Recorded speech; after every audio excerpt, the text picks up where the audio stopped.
First and foremost, I want to give all praises, honor, and glory to Yahweh, Bahasham, Yahweh Shai, Bahasham, Racha Kodash. Double honors to the elders and the apostles of Great Millstone, and peace and blessings to the elect. And today we're going to go into the book of 2nd John, the first chapter. And just a bit of background here, very briefly on who this was written to. So dealing with 2nd John, it says here, it is a friendly personal letter written sometime after the first letter to the elect lady, who, as I think, was John's friend, and not a church or some nation, as has sometimes been argued. This aim is evidently to warn his friend against certain false teachers. Now, at this time, you had false teachers that were going around. They were traveling, feigning themselves like apostles and evangelists, and they were traveling and teaching and relying on Christian hospitality, right? On coming into different cities, kind of like how Paul and his missionaries, he would go to different areas.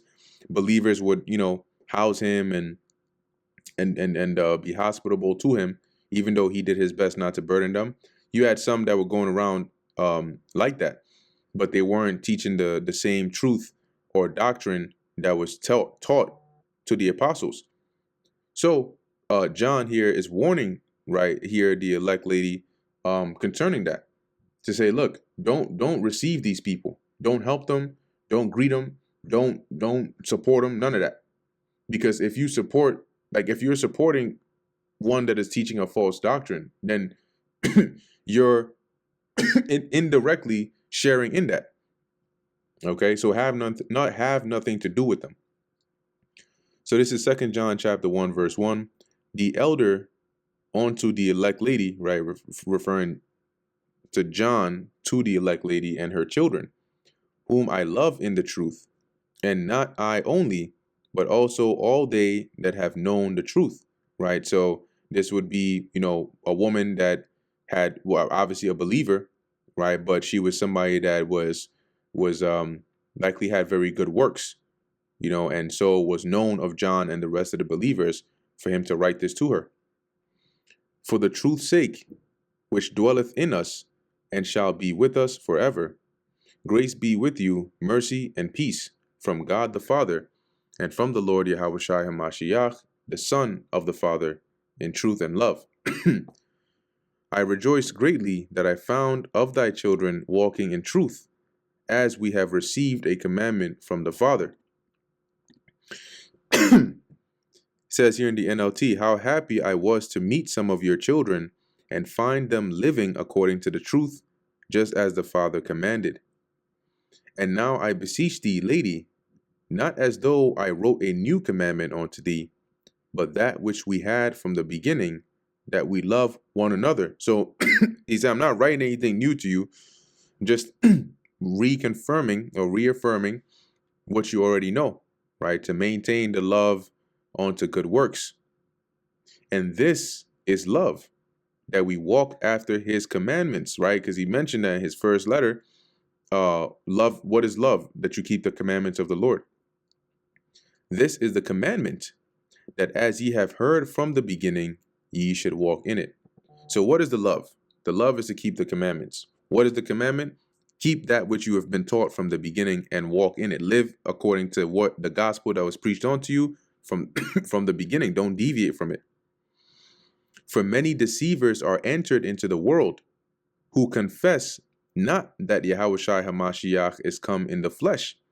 See, you had false teachers going around teaching that Yahweh Shai is not come in the flesh, that what the apostles were teaching is false, is not true. So he's warning her here, right, that it says this is a deceiver and an antichrist or an anti-Messiah. Look to yourselves, that we lose not those things which we have wrought, but that we receive a full reward.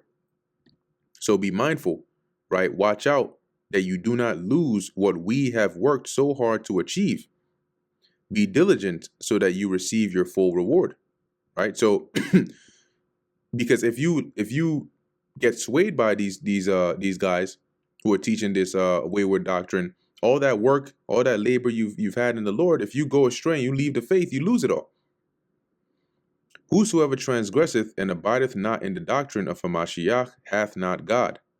He that abideth in the doctrine of Hamashiach, he hath both the Father and the Son.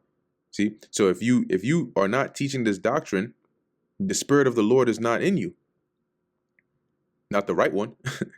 If there come any unto you and bring not this doctrine, receive him not into your house, neither bid him Godspeed. Don't don't support him, don't wish him well, don't accept them, don't receive them to your house. If they're not teaching the same doctrine, that's a no-go, that's a red flag. For he that biddeth him Godspeed is partaker of his evil deeds. See, if you wish them well, if you take care of them, you support them in the slightest, guess what? You're partaking in their evil deeds. You're helping spread that. Right? Let's look at that word Godspeed. To rejoice, to be well, right? You're wishing them well. In salutations, hail. So don't wish them well. Having many things to write unto you, I would not write with paper and ink, but I trust to come unto you and speak face to face, that our joy may be full. So he's saying, there's a lot more things I want to, say unto you, but I'll rather save that for when I'm there, and we can actually speak in person, as opposed to writing it in the form of a letter. The children of thy elect sister greet thee. Amen. And that is the end of the book of 2 John, the first chapter, which was really only one chapter in 2 John. So that is also the end of the entirety of 2 John. So with that, Lord willing, that was edifying to the elect. In closing, I want to give all praises, honor, and glory to Yahweh, Bahasham, Yahweh Shai, Bahasham, Racha Kodash. And until next time, Shalom.